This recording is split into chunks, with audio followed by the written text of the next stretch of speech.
আবারও বলিউডের বিতর্কের কেন্দ্রবিন্দুতে দীপিকা পাডুকোন।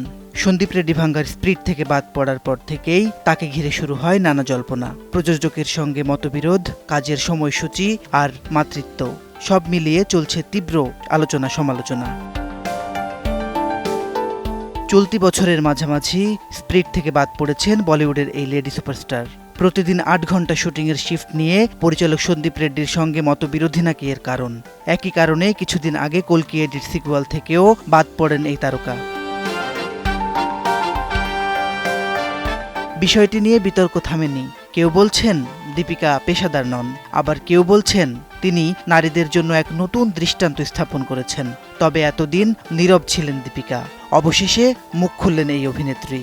সম্প্রতি এক সাক্ষাৎকারে তিনি বলেন, ভারতীয় চলচ্চিত্র জগৎকে আমরা শিল্প বলি বটে, কিন্তু সত্যিকার অর্থে আমরা কখনো শিল্পের মতো কাজ করিনি। প্রাণ সসের মাখামাখি টেস্ট নুডলসকে করে তোলে আরো ইয়ামি, আরো জোস। প্রাণ সস, সসের বস।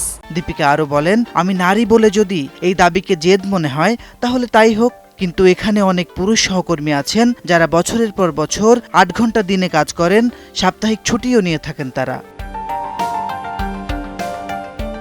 গত বছর প্রথম সন্তানের মা হন দীপিকা পাডুকোন।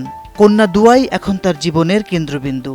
জানা গেছে, কন্যাকে সময় দেবার জন্যই প্রতিদিন ৮ ঘন্টার বেশির কাজ না করার শর্ত দিয়েছিলেন দীপিকা পাডুকোন।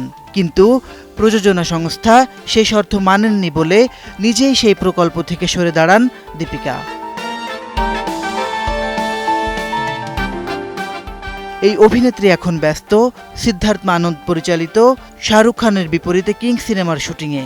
এরপর তাকে দেখা যাবে অ্যাটলি পরিচালিত নতুন সিনেমায়, যেখানে তার নায়কের ভূমিকায় থাকবেন দক্ষিণী সুপারস্টার আল্লু অর্জুন।